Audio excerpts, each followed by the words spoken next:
Let's dive into this tiny little book from 1903 that planted a massive, world changing idea, the idea that our thoughts literally, actually create our reality. It's a concept that is so incredibly powerful, but as we're going to see, it's also kind of perilous. And boom, here it is, the core idea from James Allen himself. And notice that word literally. He is not messing around with metaphors here. This one single radical idea about personal power has fueled millions of people for over 100 years. You hear echoes of it everywhere, from self-help gurus to Silicon Valley entrepreneurs. So Allen gives us this amazing image of the mind as a master weaver. Every thought you choose, every idea you entertain, that's a thread. And with those threads, you're constantly weaving two things at the exact same time. The inner garment of who you are, your character, and the outer garment of your life, your circumstances. And if the weaver metaphor didn't land, he hits us with another one. Your mind is a garden. You can either be a deliberate gardener, planting useful, positive thoughts, or you can just let it go. But here's the kicker. The garden is never empty. If you don't plant flowers, weeds will just show up and take over. The choice, he says, is completely up to you. He basically lays out this clean, simple, three-step formula for how reality gets made. It all starts with these invisible little thought seeds in your mind. Over time, those seeds sprout and become visible action blossoms. And finally, those actions produce the circumstance fruits of your life, the good and the bad. You can see why this is so seductive, right? It suggests total, absolute control. And let's be honest, this feels right, doesn't it?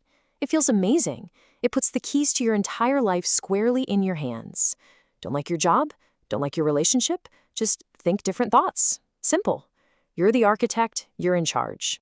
But yeah, is it really that simple?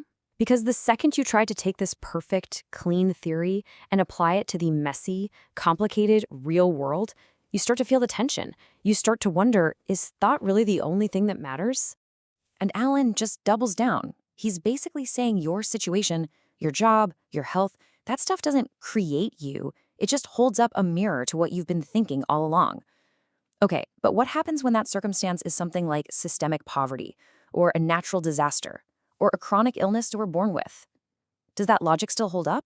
Because we know now from modern psychology and just from, living life, that thought is just one piece of a much, much bigger puzzle.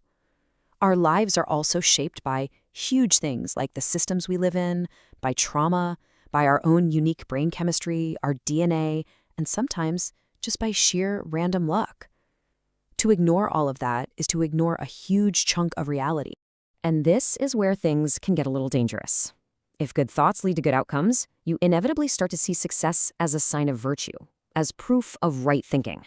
And suffering? Well, that becomes evidence of a personal moral failure. Proof that you're harboring what Allen calls groveling thoughts. I mean, this quote just lays it all out. Suffering is always the effect of wrong thought. That word always, that's where this can tip over into a kind of toxic optimism. It leads us to blame people, even ourselves, for their own pain. It whispers that if you're hurting, you must be doing something wrong on the inside.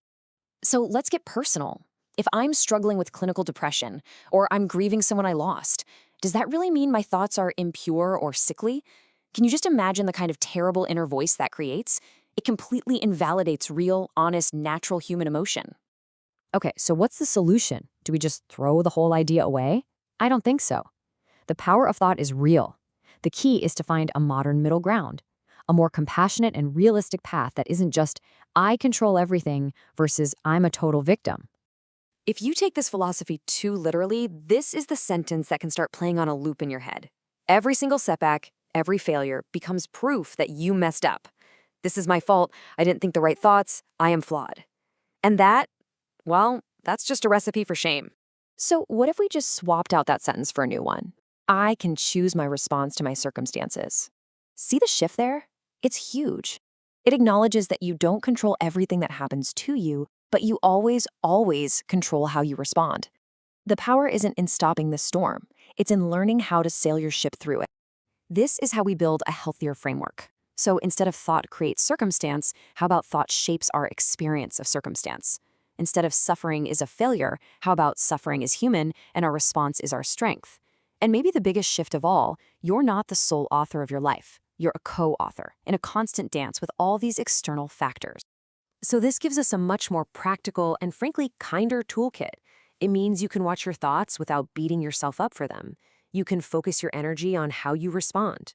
You can acknowledge the reality of the world around you. And maybe most importantly, you can practice self-compassion, because that's the real foundation for any kind of growth that actually lasts. What's cool is, with this new perspective, we can go back to Alan's words, and they take on a whole new meaning. Self-control is strength. Right thought is mastery. Calmness is power. Maybe the point isn't to master the world outside of you. Maybe the real mastery, the real power, is just mastering your inner world, finding that calm center no matter what storms are raging outside. So I guess I'll just leave you with this question to think about. If you accept that you're not the sole author, that you don't get to control every single plot point in your story, then what is your role? Maybe you're the protagonist, you're the hero.